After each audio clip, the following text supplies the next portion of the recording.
Mademoiselle and ça c'est deuxième channel.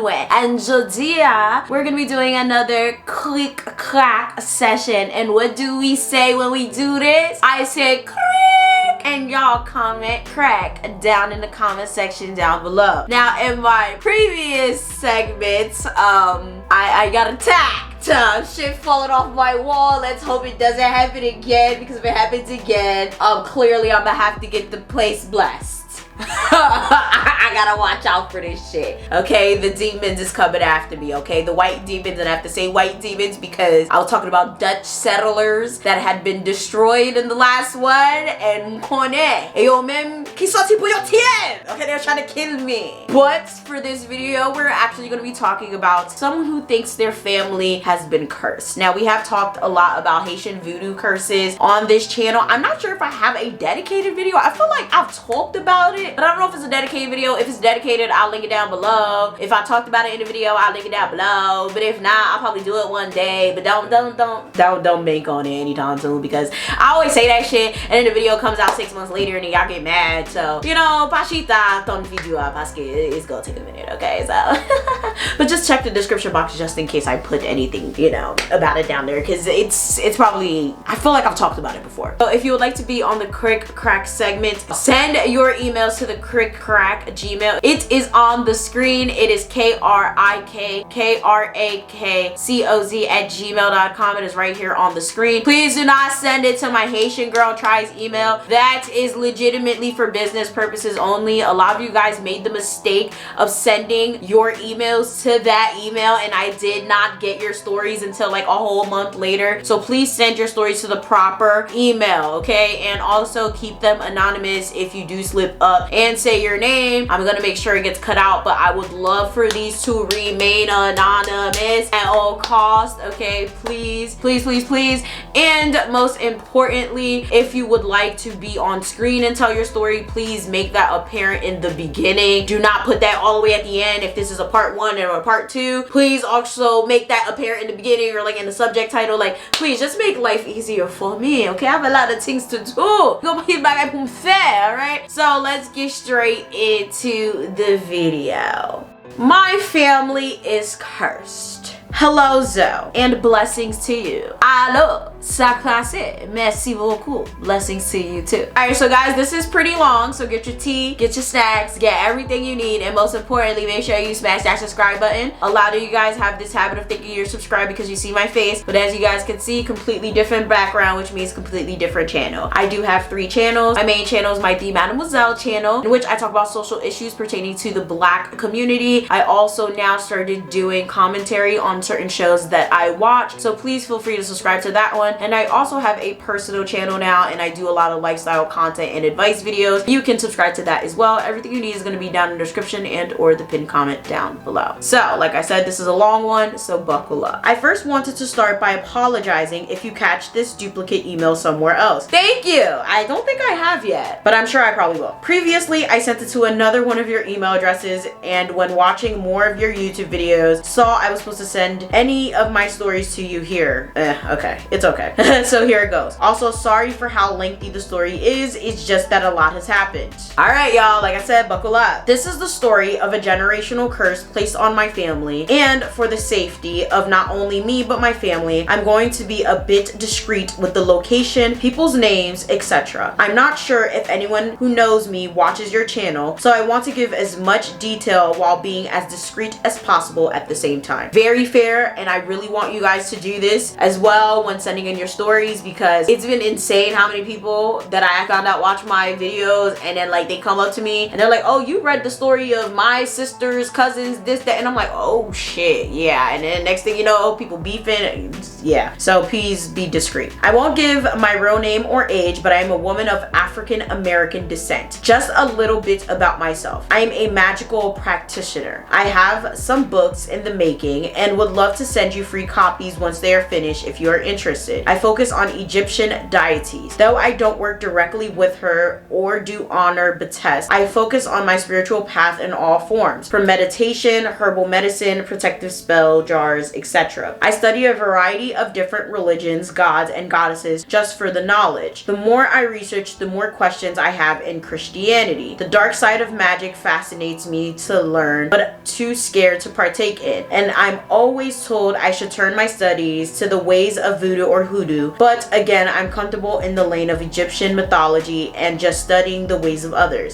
Okay, so let's stop there. So you're African American, you're a magical practitioner, you have books in the making. Okay, so you can send me books if you would like. That's great. I do have my PO box that's always linked down below. I see a lot of you guys that, right? A lot of you guys will comment and you guys are like, oh, I practice this, but you know, I dibble and dabble in that. I study this, but I have an interest in that. Y'all gotta be very careful because y'all need to understand, if you devote your time, your practice, your energy to one thing, that practice, that deity, law, whatever, is gonna want your attention. For you, you haven't necessarily devoted, you just seem to have like a deep interest in, you know, Egyptian mythology, and you're more comfortable in that lane, so you haven't necessarily like jumped into hoodoo or voodoo, even though that's where a lot of people think that you should be. But then, you know, you seem to have like an interest in studying other things, so you're not necessarily like in anything 100%, so you're pretty much safe. But there's a lot of other people that will comment like, oh, you know, I work with this deity, or I work with this law, or I work with this god, but you know, I'm really Christian, but then at the same time I'm, you know, a Buddhist. And I just be sitting there like, y'all need to stop this shit, because y'all playing with fire. Okay, you can't be having a shrine in your closet, a shrine at the front door, but then you practicing this shit in the woods, then you have this god right here doing your damn dirty work. But then, you know, it gets real messy real quick. You have to be very, very careful. And I don't want to say pick a side, but pick a side. Okay, you cannot be dibbling and dabbling in multiple things at once. It's one thing to have a interest and to study and to get to know and to be educated on different things, but it's another thing when you pick a side and then you're dibbling and dabbling in different sides and using different law or different deities, different gods, or different practices to do different things for you. It comes off as very, I'm gonna use different powers and practices to do different things for me in order to get what I want. But what exactly are you doing for these spirits? And that's where bad things start to happen to you. So be very, very careful with that. These spirits are not just here to serve you, you're here to serve them. Do not get shit twisted. The reason why I tell you this is because my thirst for knowledge is how I came across your page. Hey, turn up. Plus, I wanted to give a little background to show I have a small idea in the magical spiritual practice, and I have experienced a small form of paranormal activity when I was younger, but I was high from the Mary J, and that's a story for another day. Yeah. See, I always feel very iffy about that type of stuff, right? Like when someone tells me, yeah, I took some shrooms or I was high and I had a paranormal experience, I'm like, if you're like literally on a substance and you have a paranormal experience, I don't know. I understand, yeah, if you're on a substance, it can heighten your awareness, but it can also make you a little delusional. Like literally, I had an edible one day and I was convinced that a law took over my body for like weeks. I was like, oh my god, the law is operating in me, and like literally that's why I'm not doing shit, because someone's sabotaging me and put a curse on me. Like literally it was a mess. But then I realized like, yeah, like that was honestly probably the only edible that ever did anything to me, and that was it. But edibles never do shit to me. That's the only edible that's ever did anything to me. Now, could I have took that shit and ran with it and came on this channel talking about I'm the divine? Yeah, probably. But it was like, girl, like I had to really come to my senses. Like, no, like I just had an edible that finally reached me. Like, cause for the most part, I do not get affected by edibles. You know, so like for the most part, when people tell me, oh, I took this or I did that, I have to kind of side eye them a little bit, because you high, you had some shrooms, you was on some acid, whatever the case, because it's like, sorry, but if you're on a substance, you don't really, you're kind of, you know, I don't know. So let's keep reading. The story is about a hex that I can confirm was placed on my family. It all started on Halloween night back in 1997. Because the situation was in the newspaper as well as in the article. It's still online. I will not be sharing where this was taking place, names, or the story behind the murder. Oh man, come on. See, all right, I understand why you're not, but please just understand that on Halloween night, a woman was murdered. It's not gonna be too hard to find it though. Lots of murders take place on Halloween though. Yeah. Damn it. For the purposes of privacy, because I know a lot of people are gonna look this up, because I'm gonna look it up, we're gonna definitely take the year out.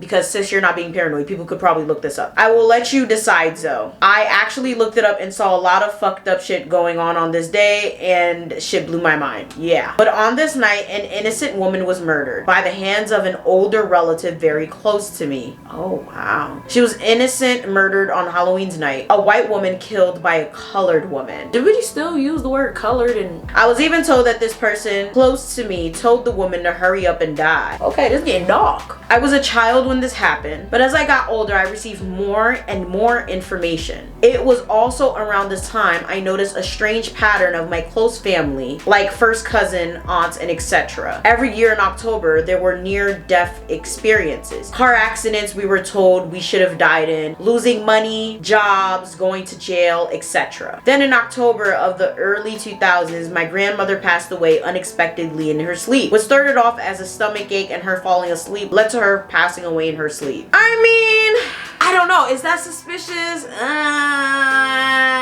It really depends. Now, this is the thing. I don't have details. Y'all could live in fucking Memphis, where a lot of bad things happen. Y'all could live in fucking Newark, where a lot of bad things happen. I live in Harrison, which is right across the bridge from Newark. Like, literally, I walk down the street, I'm in Newark. Like, I'm very borderline Newark, borderline Kearney, borderline a lot of different towns. But, like, you can be from a lot of different places where these circumstances are extremely normal. People die in their sleep. People die in car accidents. People go to jail. Like, literally, by the age of 12. Like, where I'm from Elizabeth, New Jersey. A lot of my friends are either dead, in jail, or absolutely doing nothing with their lives. So I mean, to be quite honest with you, this is not suspicious to me yet.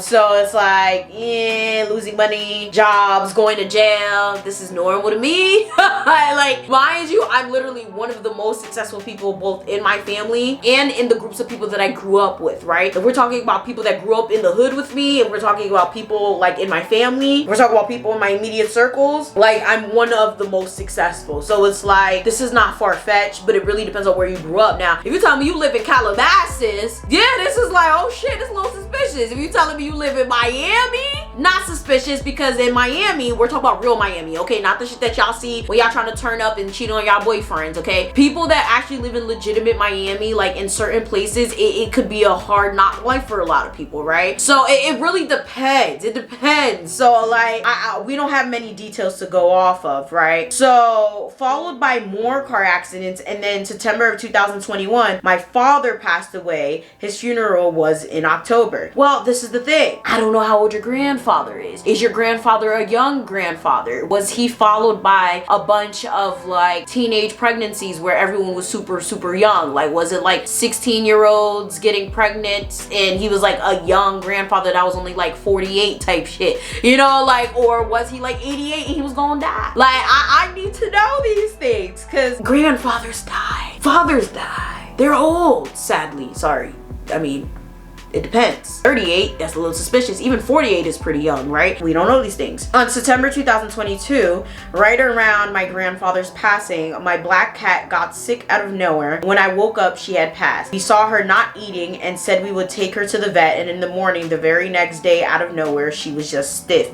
Oh Lord, that is so depressing. See, now that's suspicious, because cats only don't eat when they're genuinely stressed. But I need details. Why was the cat not eating? Did your grandfather live with you guys, and was the cat not eating due to grief? Because a lot of people don't understand that animals do go through grief too. If someone is missing from the house, if there was another pet in the house and they bonded with that pet, they're gonna be really sad, and they're not just gonna eat. If someone went away, they're gonna get really sad, or gonna get really angry, or whatever the case may be. Like, their behavior does change. So I need the circumstances of that too. But this is really sad. I'm very sorry for your loss. loss, as I do have a cat, and she is a black cat, Sage. So when Sage ever passes away, if she passes away before me, I'm gonna fucking lose it. So I'm very, very sad. But the cat not eating is very, very indicative to stress. You guys could look it up. That usually does happen when the cat is going through like a lot of stress.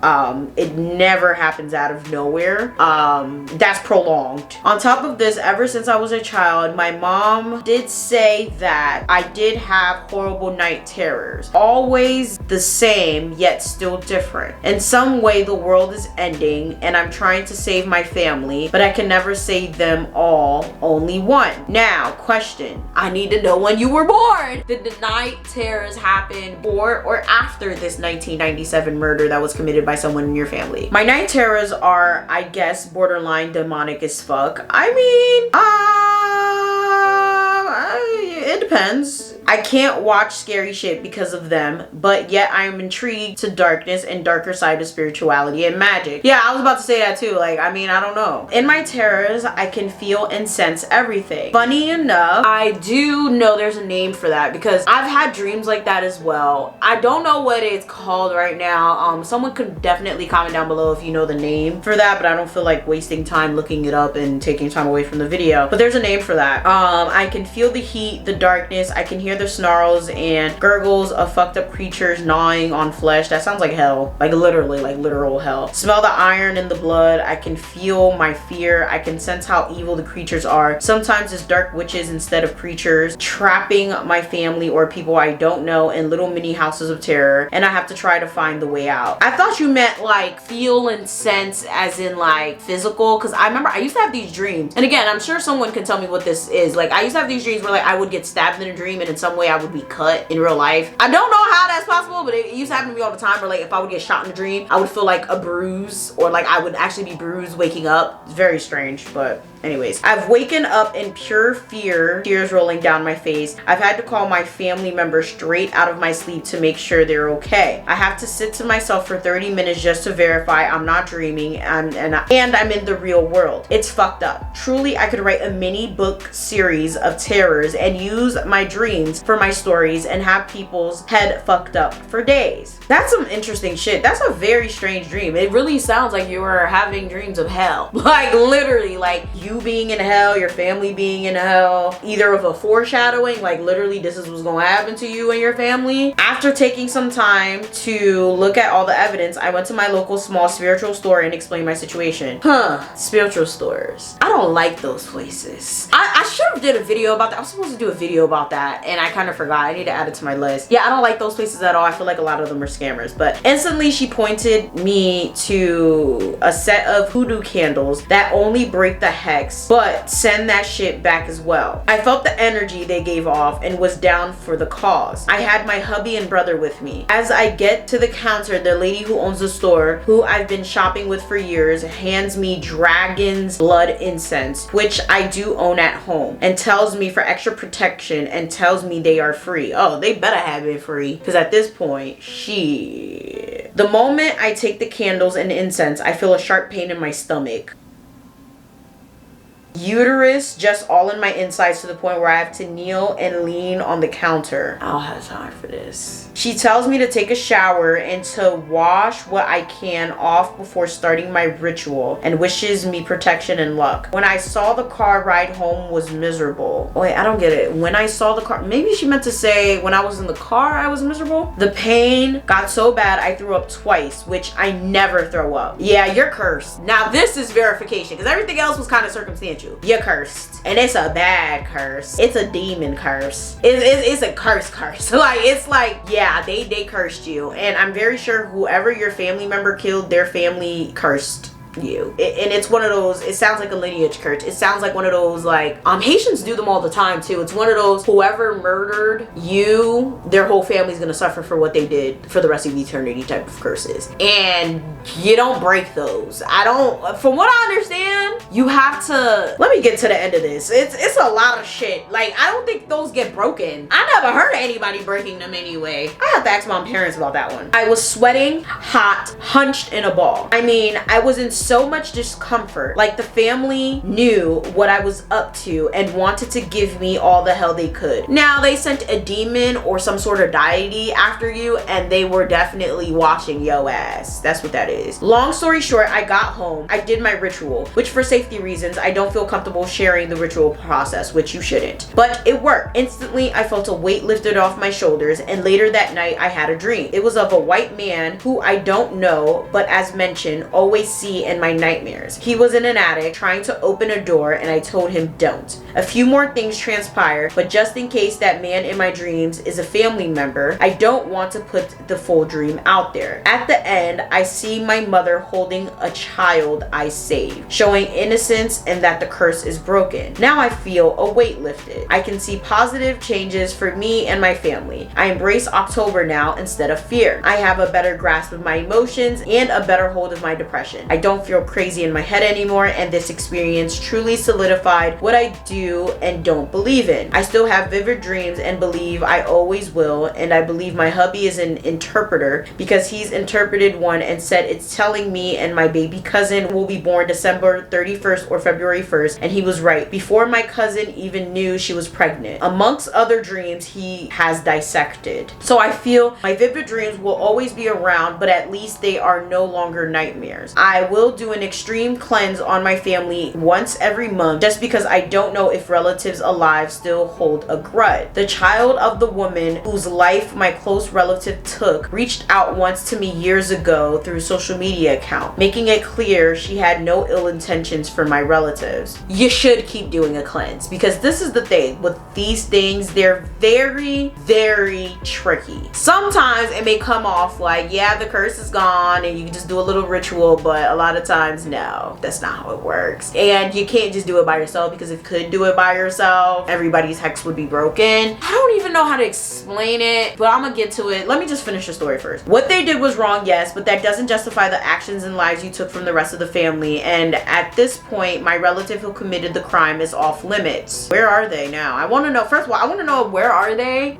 Did they actually go to jail for it? Did they admit fault? Because that has a lot to do with it too. Oh, okay. She did her time and now she will answer to her creator. Oh, then what the hell? So why are they doing all of this? Anyways, I'm a good witch, enchantress, but I take no shit. So whatever they did to us, I sent that shit back tenfold, girl. And yeah, that's my story. Sorry it was so long. I just wanted to share this experience so people could understand how serious a generational curse is. I've heard they are rare, but I'm living testimony to show they still happen. Also, I love your YouTube. Keep doing you love. You deserve all your heart desires. Thank you for all the content you provide. Namaste. Blessed be. Thank you. Thank you very much. Now, I will say in the beginning, I was like, circumstantial. Maybe it's not a curse. And towards the end, I was like, oh yeah, you cursed, bitch. You curse. Thank God you got rid of it. I really hope you got rid of it. But those types of curses, they lie in wait. And that's the best way to explain it. They lie in wait, and they also kind of play off of your mind. The best way to explain it is, I said it to my parents the other day because they refuse to stop eating fucking junk food. Yes, my parents have regrets. My parents never ate cereal,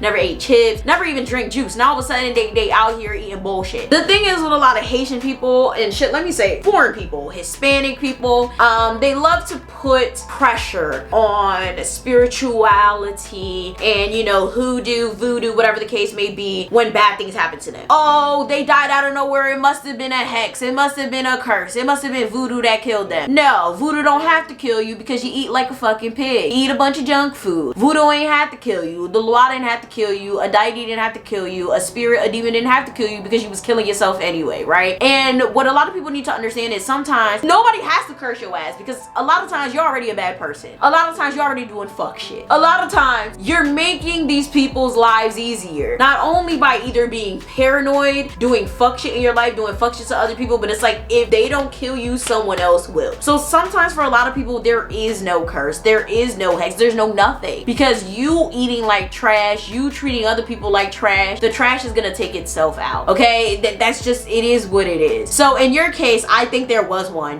There definitely was one. And in some cases, just, I don't know where your family's from. I don't know when you were born. I don't know any details. The fact that someone did what they did and took someone's life, it's sad. And it's like, you know, I guess for them, their karma was, oh, you know what, they gonna pay for what they did, so they sent that curse after your family. And that's not okay. The whole generational curse thing is kind of fucked up. It's like, I feel like if you're gonna gonna put a curse on people, you should just put it on one person, not somebody's whole entire lineage. I think that's just a little extra. But for the most part, in Haitian culture, usually you have to go to like a high priest or a high priestess to get that taken off. You have to go to an Ogon, a Mumbo, a Boko. You have to do that type of things. Usually a Boko, because Bokos are usually the ones that specialize in dark magic, black magic. But you can go to Ogon, Mumbo. You can go to either three. Usually they're the ones that can do that. You cannot usually do that by yourself, because if you could do it by yourself, no one would really necessarily have those types of things. But like you said, you're gonna do this whole cleanse situation every month. I definitely think you should do it every month, because that's probably the only way to make sure nothing comes back to you. Since you sent it back to them, I don't know, they're gonna be too happy about that. Who knows if they even had the means to know what the fuck is gonna be going on with them if it gets sent back to them. But depending on whatever it is that they practice, who knows, maybe it just might dissipate into thin air. Who knows if it's like, we don't know, right? We don't know what they practice. We don't know if there was even a curse. I think there was, because you out here getting sharp pains and shit, who knows.